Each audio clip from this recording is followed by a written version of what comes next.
일단은 방금 전에도 말씀드렸던 것처럼 모든 게 이게 원인은 아니었을 수도 있지만 저는 이번 일을 계기로 듣고 계시는 귀족분들도 절대 남의 불행은 함부로 얘기하시면 안 될 것 같다는 생각을 먼저 전하고 싶고요. 그렇죠. 얘기를 시작하겠습니다. 제가 2012년도 무렵에 군입대를 앞두고 있었는데 군입대를 앞두기 전 지인들이랑 여행을 가기로 했어요. 그래서 저랑 제 친구 2명 그리고 제 친구 중에 1명의 친형 그리고 그 친형의 친구들 그러니까 저희한테 다 형님들이죠. 그렇게 6명이서 강원도에 있는 산 바다 있는 계곡 쪽으로 놀러를 갔었는데 네. 원래 보통은 놀러 가게 되면 펜션을 잡잖아요. 근데 저희는 형님들이 아시는 곳이 있다고 해서 펜션을 잡지 않고 민박집을 구했다고 하셔서 거길로 가게 됐어요. 네. 그래서 형님들을 그때 처음 만났는데 저희보다 한 4, 5살 정도 많았던 20대 중반, 그때 당시 20대 중반이었던 형님들이었거든요. 근데 형님들이 되게 재밌었어요. 보통은 되게 좀 무섭기도 하고 이럴 수도 있는데 형님들이 너무 웃기고 너무 재밌게 잘 대해주셔가지고 진짜 재밌게 놀고 있었거든요. 그러다가 이제 밤에 뭐 바비큐도 해 먹고 하다가 민박집으로 들어가게 됐는데 민박집이 진짜 낡은 시골집이었어요. 예. 어느 정도였냐면은 저희 어렸을 때 할머니 댁 가면은 그 종이로 된 문 있잖아요. 이렇게 손가락 집어넣으면 뚫리는 그런 문으로 돼 있는 그 정도의 시골집이었는데 네. 거의 폐가나 다름없는 수준이었어요. 지금 생각해보면. 그래서 막 바비큐 먹고 밤에 이제 밖에서 술도 먹고 놀고 있었는데 형님분들 중에 한 분이 야 우리 심심한데 저기 뒤에 보니까 죽은 논밭 하나 있더라. 거기 가서 담력 체험이나 한번 하고 오자 라고 얘기를 하신 거예요. 예. 근데 저희는 또 20대 초반이기도 하고 네. 술도 들어갔고 해서 좀 혈기왕성할 시기니까 재밌겠네요. 가보시죠 해가지고 다 같이 가기로 했는데 네. 그 형님 중에 한 분이 가기 전에 그냥 가면 재미없으니까 우리 돌아가면서 무서운 얘기나 하나씩 하고 출발하자 라고 좋다. 얘기를 하셔서 네. 그때가 이제 밤이 되고 저희가 불을 다 꺼버리니까 진짜 깜깜해서 6명이 둘러 앉아서 가운데 핸드폰 후레쉬만 비춰놓고서 한 명씩 돌아가면서 얘기를 시작했어요. 그래서 제 차례가 오기 전까지 저는 무슨 얘기를 하지 고민을 막 하다가 제가 고등학교 때 봤었던 그런 일을 한번 얘기를 해드리자 해가지고 그거를 얘기를 드렸거든요.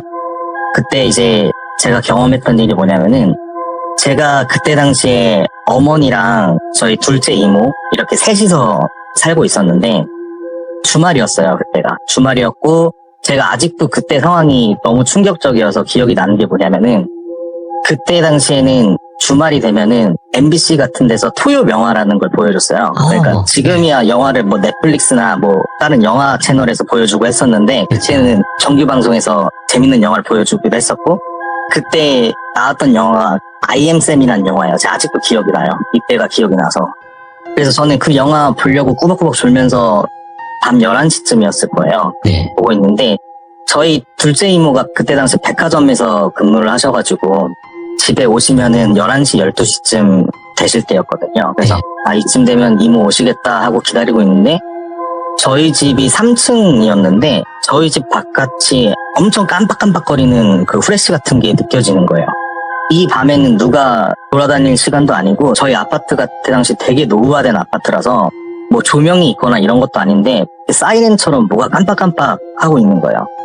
그래서 그때 갑자기 이모가 퇴근을 하셔서 들어오셨는데 이모 표정이 너무 창백한 거예요. 그래서 무슨 일 있어 이모? 하고 물어봤는데 이모가 지금 밖에 구급차랑 경찰차가 깔려있다. 무슨 일 난 것 같다. 라고 얘기를 하시는 거예요. 그래서 뭐지? 하고 제가 제 방에서 창문을 내다보면은 저희 아파트 바로 뒤가 놀이터였거든요. 그 놀이터에 경찰들이랑 구급차가 깔려 있는 거예요. 그래서 뭐지? 하고 저는 이렇게 멀리서 내다봤는데 안타깝게도 아파트 주민인지는 모르겠지만 어떤 분께서 놀이터에서 좀 극단적인 선택을 하신 것 같더라고요.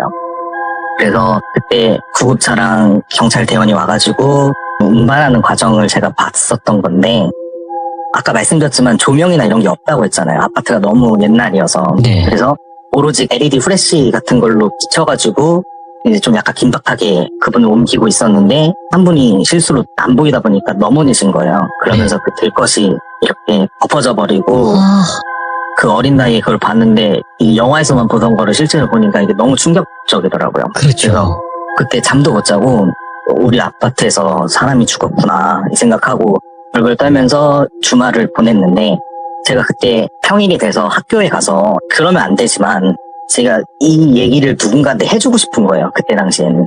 안 좋은 일은 숨겨야 맞는 거지만 이게 그때 당시 어리기도 해서 제 친구들한테 그 얘기를 좀 해주고 싶었어요. 그래서 친구들 둘러 모아서 야 우리 아파트에 사람 죽은 것 같다. 내가 봤는데 미끄럼틀에서 좀 극단적인 선택을 하신 것 같아.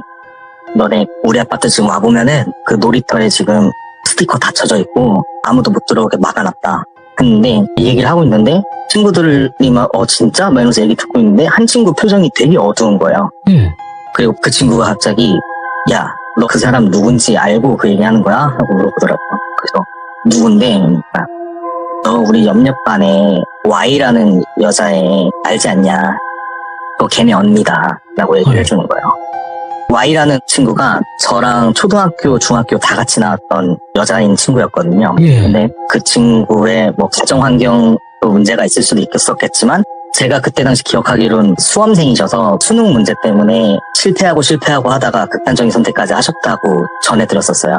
그래서 친구가 너 이거 함부로 얘기하지 말고 절대 아무한테도 얘기하지 마라 하고서 제가 그 얘기를 듣고서 정작 내 가까운 사람이 또 그런 일이 생긴 거다 보니까 마음이 좀 안쓰럽더라고요.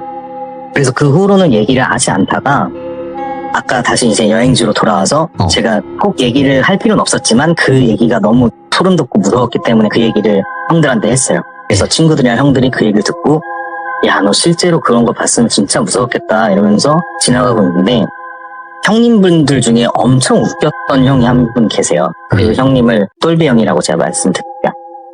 똘비 형이 엄청 재밌고 웃겼던 거의 이제 분위기 메이커였던 형인데 그 형이 얘기를 들으시더니 표정이 그때 제 친구 마냥 싹 굳으시는 거예요.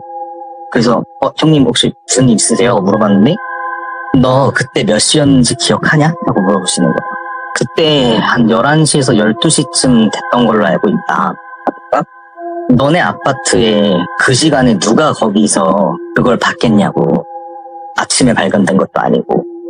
그래서 형님 무슨 말씀이세요? 하니까 그거 내가 신고한 거라고. 진짜 소름 돋았어요. 왜냐면은 처음 만난 형님이었거든요. 그리고 처음 만난 형님들과 그 자리에서 제가 처음 꺼낸 얘기인데 공교롭게도 그 자리에서 신고를 했던 사람이 지금 제 앞에 있는 거예요. 제일 먼저 목격을 하신 분이구나. 네. 정말 우연일 수도 있지만은 이게 진짜 그 얘기 들으니까 말이 안 나오더라고요. 그래서 이제부터는 그 형님 입장에서 얘기가 시작되는데 똘비 형 말씀으로는 그때 당시에 저희 아파트 놀이터의 바로 위 언덕이 학교가 하나 있었어요.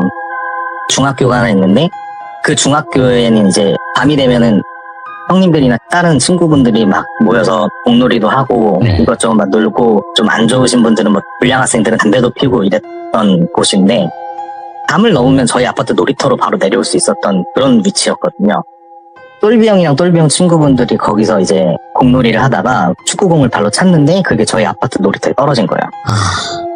그래서 야 가위바위보에서 진 사람이 축구공 가져오고 나머지는 아파트 입구에서 기다리자 얘기를 한 거예요.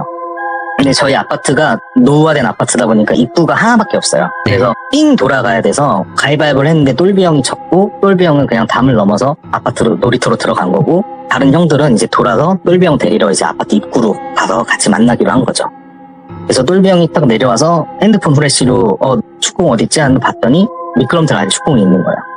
그래서 미끄럼틀 쪽으로 가서 축구공을 짚고 친구들한테 가려고 등을 돌렸는데 갑자기 시선 같은 게 느껴진 거예요.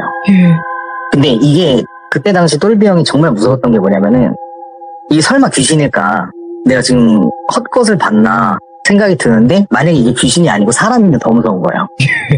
미끄럼틀에 매달려서 나를 쳐다보고 있는 게 만약에 사람이다 하면 더 무서운 거예요. 그 상황. 그래서 인기척은 느껴지는데 뒤도 돌아보지 못하고 그렇다고 움직일 수도 없고 가만히 서서 식은땀만 흘리면서 벌벌 떨고 있는데 돌아볼까? 아니 나 그냥 갈까? 고민을 계속했대요.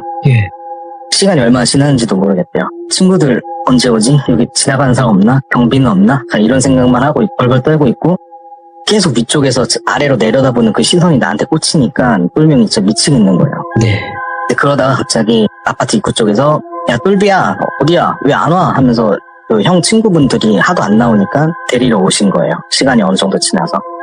그래서 꿀병이 그 형님들 모습을 듣자마자 뛰어가셨대요. 그리고서 형들이랑 같이 뒤를 돌아봤는데 그때 미끄럼틀에 이제 극단적인 선택을 하신 그분을 발견한 거죠. 이야. 그래서 그때 바로 경찰에 신고하고 그때서야 구급대원이 왔고 그 타이밍에 저희 이모가 퇴근하신 거였어요. 네네. 그래서 이 얘기가 다 나오니까 담력시험은 무슨 담력시험이에요. 겁이 나가지고 예. 마음이 불편하고 하니까 못 가겠는 거예요. 그래서 예.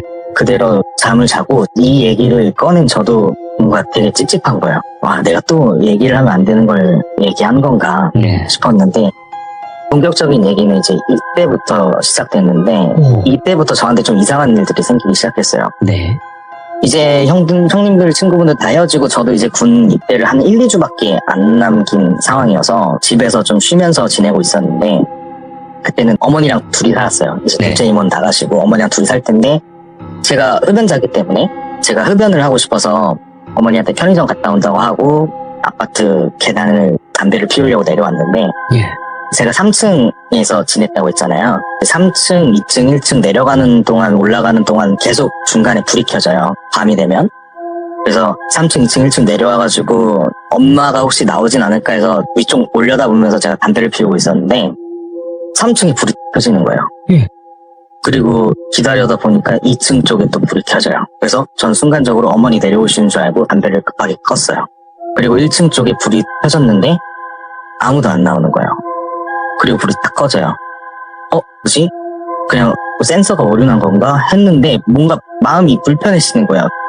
그때가 점점 심리가 점점 조여올 때라서 뭐야 이거? 예. 그래서 이거 아무도 없는데 어떻게 불이 켜지지 하고 이상하다 싶어서 올라가려고 하는데 1층으로 올라가려고 하는데 갑자기 뭐가 쌩 지나가더라고요. 제 발밑에서. 그때는 그게 너무 무서워서 막 뛰어 올라갔는데 지금 생각해보면 그때 쥐였던 것 같아요. 쥐가 제 발밑으로 쌩 지나갔는데 그때 당시엔 쥐라고 생각을 못하고 그냥 너무 무서워서 3층으로 막 올라가서 저희 집 아파트 들어가기 전에 제가 밖에 아파트 중간 창문으로 제가 내다봤어요. 혹시 누가 내려왔나 하고 내다봤는데 어떤 여잔지 남잔지 모르겠는 사람이 아래에서 저를 올려다보고 있더라고요. 그래서 눈이 마주쳤는데 이 사람 표정이 웃는 것 같지도 않은데 그렇다고 무표정인 것 같지도 않는 되게 기괴한 표정으로 저를 쳐다보고 있더라고요. 당연히 전 그때 당시에는 무슨 이상한 사람인가 해서 놀래가지고 그냥 바로 아파트 들어갔고 좀 섬뜩한 일들이 이때부터 시작이 계속됐어요. 어느 정도였냐면은 언제는 이제 제가 거실에서 혼자서 컴퓨터를 하고 있는데 게임을 막 하고 있는데 저밖에 없었어요. 근데 제 오른쪽에 부엌이 있다고 가정하면은 저는 그냥 아무 생각 없이 게임을 하고 있는데 부엌에서 갑자기 대화하는 소리가 들리는 거예요. 근데 이게 너무 소름 돋는 게 지금 이 집에 나밖에 없는 걸 제가 알고 있잖아요. 네. 인지를 하고 있잖아요. 근데 대화를 했다는 느낌을 귀로 전달을 받으니까 쳐다도 못 보겠고 못 들은 척 해야 될 것 같더라고요. 그러니까 이걸 아는 척을 하면 안 될 것 같더라고요. 무슨 대화인지는 모르겠지만 어쨌든 대화하는 느낌이 바로 옆에서 느껴져요. 근데 쳐다는 못 보겠고 그래서 계속 이런저런 일들이 생기다 보니까 제가 정신이 점점 피폐해지는 거예요. 이제 그럼요. 군대는 들어가야 되는데. 근데 제가 군 입대를 하려고 했던 부대가 운전병으로 대기를 하고 있었던 상황인데 원래 운전병을 뽑기 위해서는 들어가서 이제 심리검사나 이런 걸 또 하거든요. 형식상. 근데 정신이 지금 나가 있는 상황이니까 훈련소에서 이것저것 검사를 하는데 다 불합격 맞는 거예요. 그래가지고 얘 이 상태로는 운전병 쪽을 할 수가 없겠다 해서 제가 운전병은 실패하고 결국엔 그냥 일반 보병으로 배치가 됐어요. 예. 그래서 일반 보병으로 가서 신병교육대 생활을 하는데 군대 나오신 분들은 다 아시겠지만은 저희의 첫 근무는 불침번이거든요. 네. 이제 밤에 잘 때 불침번을 쓰는데 제가 불침번을 서기 전에 뭐 3번 초, 2번 초 막 이런 식으로 있다고 치면은 저는 이제 중간 조였기 때문에 일단 잠에 들었어요. 잠에 드는데 잠에 들고서 한 5분 정도 지났나? 잠이 안 오는 거예요. 그래서 눈을 떴는데 몸이 안 움직이는 거예요. 그러니까 가위에 눌린 거죠. 그러니까 이게 불편한 곳에서 자면은 익숙하지 않은 곳에서 자면은 가위가 눌릴 수 있다고 생각을 하거든요. 근데 이 처음으로 가위를 눌린 게 하필이면 또 군부대였고 거기서 가위에 딱 눌렸는데 시야가 흐릿한 거예요. 내가 눈을 뜨고 있는데도 시야가 흐릿해요. 왜 그러지 하고 봤더니 제가 이렇게 누워있으면은 제 목 양쪽으로 사람 발이 있는 거예요. 그러니까 제 얼굴 위에 서 있는 거죠. 그래서 그 사람이 저를 내려다보고 있고 저는 어떻게든 그걸 안 쳐다보려고 시선을 돌리고 있었는데 이게 사람이 누군가를 쳐다보면 시선이 느껴지잖아요. 위에서 아래로 저를 내려다보는 시선이 느껴져요. 그러니까 그 상태로 가위에 눌린 건데 이게 이상한 게 뭐냐면은 누가 날 쳐다보는 게 느껴진다 치면은 위에서 아래로 내려다보는 게 느껴져야 되는데 위에서 아래로 내려다보는 느낌이 아니고 정면에서 저를 바라보는 듯한 느낌이 드는 거예요. 이게 뭔가 이상한 거예요. 그래서 이게 뭐지? 하고 겨우겨우 목을 돌려서 살짝 봤는데 네. 위에서 아래로 저를 내려다보는 사람은 저를 쳐다보지도 않고 있어요. 그냥 정면만 보고 웃고 있는 여자였어요. 아까 제가 사진으로 보내드렸던 약간 그런 얼굴은 하얘가지고 따로 뭐 표정이나 이런 건 느껴지지 않는 이미지가 그 마네킹 같은. 이 모습이라는 거죠? 네, 제가 생각한 거를 그림을 직접 그리진 못해서 AI로 생각한 거를 만들어 본 건데. 근데 AI가 이렇게 무섭게 만든다고요? 자, 일단은 여러분들 무서운 거 못 보시는 분들은 눈 감으세요. 제가 봐도 기분이 나쁜데 AI가 만들었다고 하는데 너무 무섭득한데? 이렇게 생겼대요. 좀 어느 정도 비슷한가요, 관시님? 이 그림과? 위에 부분이 비슷한 것 같아요. 이 형체가 나중에도 나오거든요. 그러니까 이때 당시에는 그냥 정면으로 보고 있기 때문에 위쪽에서 보고 있기 때문에 저는 아래에서 위를 올려다보는 거잖아요. 누운 상태에서. 그래서 제대로 느껴지진 못했는데 아까 제가 말씀드렸지만은 시선이 느껴지는데 이 사람은 딴 데를 보고 있었다 했잖아요. 그래서 그 시선이 뭘까 하고 제가 시야를 좀 내렸더니 그 여자가 무언가를 손에 들고 있었거든요. 근데 그게 사람 머리 같더라고요. 그러니까 제 위에 서 있는데 그 사람이 사람 머리를 들고 제 얼굴 앞에 이렇게 가져다 대고 있더라고요. 그 시선이었던 거예요. 저를 쳐다보는 듯한 시선을. 그러면서 그 머리를 제 앞에서 갑자기 미친 듯이 흔들더라고요.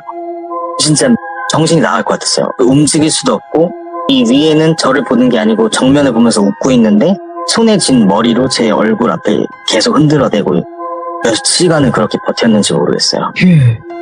그래서 식은땀 흘리고 언제까지 이렇게 있어야 되나 눈을 감아봐도 저절로 떠지고 그래서 정신 못 차리고 있는데 불신번은 서던 동기가 저를 깨워주더라고요. 야, 너 왜 그러냐? 야, 너 왜 그래? 정신 차려 하고 저를 깨워주더라고요. 그때 꿈에서 깨는 것처럼 확 일어나면서 깼는데 저는 몇 시간을 고통스럽게 그 상황을 지냈는데 시간을 보니까 5분, 10분 정도밖에 안 지났더라고요. 그 5분, 10분 동안 그렇게 괴로운 상황을 좀 겪고 나서 이젠 또 시간이 지나가면 자대 배치를 받아서 다른 부대로 또 이동을 하잖아요. 이동을 하자마자 저는 이제 선임들한테 약간 시켰어요. 왜냐면은 애가 정신을 못 차리니까. 정신 차리고 훈련 받고 해야 되는데 아직도 적응을 하지 못한 것처럼 되게 불안한 모습을 보여주니까 계속 이제 면담도 하고 선임들이 좀 불편해했죠, 저를. 이게 왜 그러냐 하면서 얘기를 하다가 저희가 야간 사격을 가기로 한 날이 왔었어요. 근데 야간 사격을 전 부대가 다 같이 가면은 이게 시간이 되게 오래 걸립니다. 그래서 4개 소대였던 걸로 기억을 하고 저희 4개 소대 전원이 이제 사격장으로 향했는데 저희가 근무했던 부대는 3소대였거든요. 그래서 1소대, 2소대, 3소대 순서대로 앉아서 차례대로 사격을 하고 있는데 시간이 되게 오래 걸렸어요. 그리고 밤이 깜깜하고 산이다 보니까 당연히 주변에는 아무것도 보이지 않는 상황이었고 그런 상황에서 저희 차례가 올 때까지만 기다리고 있었는데 2소대 이제 선임분들이 사격을 하고 오셔가지고 자리에 앉아서 이제 얘기를 하고 저희는 이제 나갈 준비를 하고 있었어요. 근데 2소대 선임분들 중에 한 분이 문병장이라고 제가 칭할게요. 그 문병장님이 갑자기 야, 화장실 가고 싶은 사람, 화장실 갈 사람 하면서 모으는 거예요. 왜냐면 부대는 혼자서 내가 가고 싶다고 가는 게 아니고 갈 사람들을 이렇게 모아가지고 같이 움직여서 같이 와야 되잖아요. 그래서 화장실 갈 인원들을 모았고 저도 화장실 가고 싶어가지고 이병 누구누구 하고 같이 나갔어요. 그래서 저희는 다 같이 이제 인솔하에 화장실로 이동을 해서 화장실 볼일을 다 보고 다 볼일 볼 때까지 원래 밖에서 다 기다리고 있거든요. 저도 볼일을 보고 나가려고 하는데 그 문병장님이 야, 담배 피는 사람하고 물어보는 거예요. 그래서 저 담배 핍니다. 너 이거 같이 담배 하나 피자 하고 같이 담배를 피자는 거예요. 그래서 가가지고 화장실 구석에서 같이 담배를 피우려고 가려고 하는데 밖에 있던 선임 한 분이 야, 너 미쳤어? 하면서 뛰어와가지고 저를 데리고 나가는 거예요. 야, 어디 사격장에서 법도 없이 이등병이 담배를 피고 있냐 얘기를 하는 거예요. 뭐 다른 부대는 안 그런 부대도 있겠지만은 저희 부대 사격장에선 금연이었거든요. 근데 이등병인 제가 거기서 갑자기 담배를 피고 있으니까 선임이 저를 데리고 나와서 혼을 내는 거죠. 그래서 제가 당황해서 여기 문병장님이 와서 담배 피라고 하셔서 폈다라고 얘기를 했더니 멀리 있던 문병장이 저를 쳐다보면서 무슨 소리냐고, 나 애초에 담배 피지도 않는데 라고 얘기를 하시는 거예요.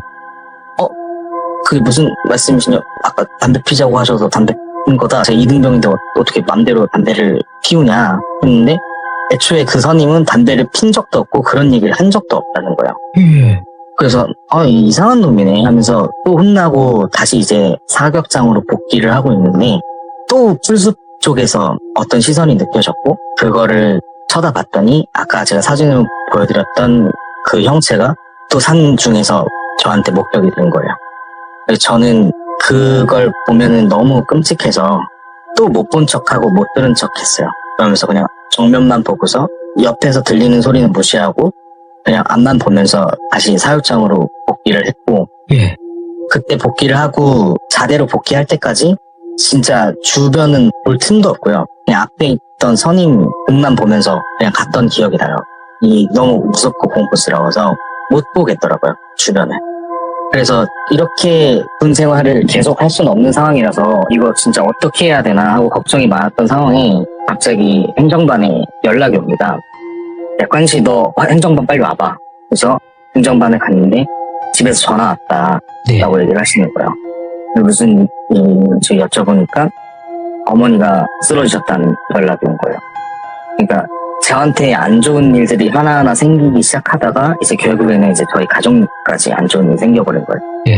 그래서 어머니랑 저밖에 가족이 없어가지고 제가 급하게 이제 청원휴가 준비를 해서 다음날 아침에 바로 저는 어머니한테 갔죠. 갔는데 어머니가 이제 수술을 하셔야 되는 일이 생기셔가지고 보호자가 필요해서 제가 불려갔던 거거든요.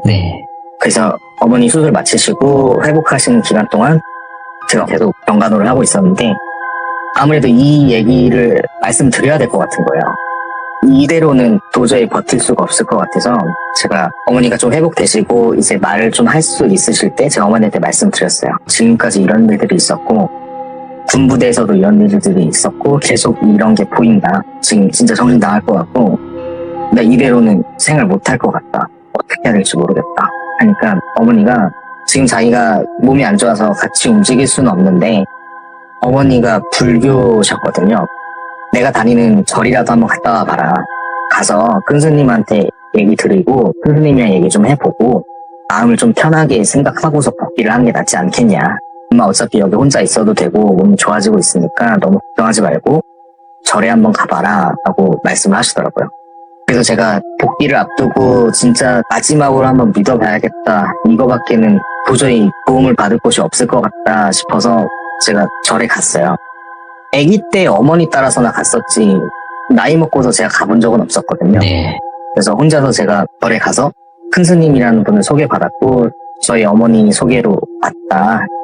지금 좀 대화를 좀 나누고 싶어서 왔는데 좀 들어줄 수 있냐 해서 큰 스님이 얘기를 다 들어주셨어요. 지금까지 있었던 일을 다 들어주셨는데 큰 스님께서 하시는 말은 애초에 처음부터 너가 아무 생각 없이 뱉었던 말들이 악행이 돼서 너한테 돌아오는 걸 수도 있다라고 얘기를 하시더라고요. 이 세상에 귀신이 있는지 없는지 그거는 누구도 판단을 쉽게 할 수 있는 게 아닌데 부정적인 일들이 계속 생기는 거면 원인은 거기에 있는 것 같다. 너가 쉽게 얘기했던 쉽게 뱉었던 남의 불행이 지금 너한테 배로 돌아오는 것 같다. 그러니까 죄송한 마음 담아서 기도를 좀 하고 가야 마음이 좀 편하지 않겠냐라고 말씀하시더라고요. 그래서 잘 하지도 못하는 절을 진짜 몇 번을 했는지 모르겠어요. 진짜 계속 절하다 보면은 이게 땀이 계속 나고 힘들거든요. 근데 그런 거 생각 없고 저 진짜 잘못했습니다 생각하면서 계속 절했어요. 스님이 도와주셔가지고 같이 하다가 한 시간 정도 그렇게 계속 절했던 것 같아요. 그러니까 이제 스님이 이제 그만해도 된다. 이제 할 만큼 했으니 괜찮아지지 않겠냐. 그냥 좀 좋게 생각해보자. 긍정적으로 생각을 해보자. 나는 무속인이 아니고 귀신을 쫓아주는 사람이 아니지만 내가 너한테 해줄 수 있는 거는 그래도 마음의 안식을 좀 주는 것밖에 도움을 줄 수 있는 게 없을 것 같다. 근데 너가 진짜 죄송한 마음으로 빌었고 마음이 편해졌으면 이제 돌아가봐도 될 것 같다라고 얘기를 하시더라고요. 다행스럽게도 이제 그 후로는 많이 좋아졌었던 것 같아요. 점점 보이는 그런 것도 없어지고 가위 눌리는 것도 없어지고 선임고인과 잘 지내게 됐었고 네. 그러다 보면 또 어느 순간 이게 잊혀지더라고요. 내가 지금까지 겪었던 일들이 슬슬 잊혀지기 시작하고 그렇게 지내다가 지금까지 온 것 같습니다. 아니 근데 그 네. 군대에서 봤던 그 존재가 아까 거의 초반부에 나왔던 그 이야기의 그 분이 아닐 가능성도 있다고 생각은 했거든요. 저는 그분이라고 생각은 하고 싶지가 않아요. 예. 그러니까 왜 내 얘기를 함부로 하고 다녀? 이런 식으로 와서 그런 게 아니고 남의 불행을 제가 얘기해서 이것 그렇지. 때문에 불안해진 제 심정이 무언가를 만들어낸 걸 수도 있지만 그분이라고 생각하고 그분을 원망하고 싶진 않아요. 왜냐면 제가 잘못했던 거라고 생각을 하고 근데 이제 직접 경험을 해보니까 이게 너무 힘들었어서 그때 당시에는 그런 걸 수도 있다는 생각이 들었어요. 그러니까 군대에서 봤던 그 존재 같은 경우는 그런 얘기를 할 때 그냥 그때 그 근처에 있던 그런 좀 원한형 비슷하게 돌아가시는 분들이 있잖아요. 그쵸. 그렇게 비슷하게 죽었던 귀신이 있는데 그 귀신이 뭔가 그런 비슷한 얘기를 하니까 몰려들어서 그렇게 된 게 아닌가 이런 생각도 들고요. 여러 가지 생각이 많이 드네요. 제가 들었던 얘기 중에 하나는 귀신이 있다고 생각을 하면 그 네. 귀신들은 자기 얘기를 하는 곳에는 항상 주변에 있다고 하더라고요. 맞아요. 지금 관씨님 옆에도 있을 거고 네. 저 옆에도 있을 거고 우리 시청자분들 옆에도 있을 거예요. 네, 지켜보고 있을 수도 있는데 우리가 누가 내 욕하는 걸 싫어하는 것처럼 안 해도 되는 얘기는 안 해도 될 것 같고 그죠? 굳이. 우리가 위로를 해줄 수 있으면은 그렇게만 해주면 되지만 마치 어딘가에 흥미거리 마냥 이렇게 함부로 얘기하는 거는 좋지 못한 것 같습니다. 그래서 저도 오늘 얘기를 하기 전에 절에 한번 갔다 왔어요. 예. 어머니가 절에 자주 가시는데 제가 며칠 전에 절에 같이 갔다 왔습니다. 네. 그리고 오늘 얘기 드리는 거는 되게 좀 조심스럽게 지금 말씀을 드렸어요. 그래서 맞죠. 얘기하다 보니까 네. 좀 어수선하게 얘기를 드렸을 수도 있지만 그때 당시에는 제가 그러지 못했던 걸 되게 후회하거든요. 그때는 네. 진짜 무슨 영화 본 것 마냥 막 웃으면서 떠들고 그랬었는데 그 일로 인해서 많이 달라진 것 같아요. 저도. 그래도 이렇게 오늘 이야기를 들려주시면서 다시 한번 우리 또 시청자분들에게도 그러면 안 된다라는 걸 또 말씀을 해주신 거기 때문에 저희가 많이 느끼는 시간이